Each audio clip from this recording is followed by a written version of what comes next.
পেশেন্টরা এসে বলেন ডাক্তারবাবু আমার তো হাঁটুতে অস্টিওআর্থ্রাইটিস আছে, হাঁটুতে প্রচণ্ড ব্যথা, এখন আমি হাঁটতে গেলেই তো পায়ে আমার ব্যথা লাগছে, আমি ওজন কিভাবে কমাবো, আমি তো হাঁটতেই পারছি না। তাহলে তারা কি, যারা অস্টিওআর্থ্রাইটিসে তারা কি ওজন কমাতে পারবেন না? নিশ্চয়ই পারবেন। এমন অনেক কার্ডিও আছে যেগুলো বিছনায় শুয়ে করা যায়, বিছনাতে শুয়ে করা যায় এমন অনেক কার্ডিও আছে। আপনি জানেন এমন অনেক খাবার আছে যে খাবারের ফাইবার ভীষণ ভীষণ ভীষণ এফেক্টিভ। কেউ যদি ঘুম থেকে উঠে সিডস দেন, রেগুলার বেসিসে সিডস, তার কোনো বিকল্প হতে পারে না। So many types of seeds আছে, যে কোনো সিড তারা নিতে পারেন। এই সিডস কিন্তু ন্যাচারাল ফাইবার, এটা কিন্তু খুব সুন্দর কমাতে সাহায্য করে।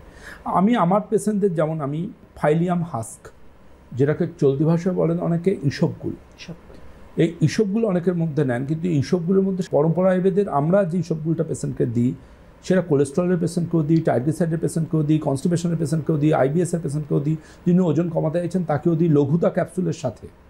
লঘুতা ক্যাপসুল খুব এস্টাবলিশ একটা মেডিসিন। কিন্তু এই ইসবগুল জেনে রাখবেন, পরম্পরা আয়ুর্বেদে অনেকে ওটস খান ঘুম থেকে উঠে। আমি প্রসঙ্গত বলে রাখি, পরম্পরা আয়ুর্বেদে আমি লাইভ ফোন ইন প্রোগ্রামে বলছি 1 চামচ ইসবগুল, জাস্ট 1 চামচ ইসবগুল 8 চামচ ওটসের সমান ফাইবার রাখে, এতটা এফেক্টিভ।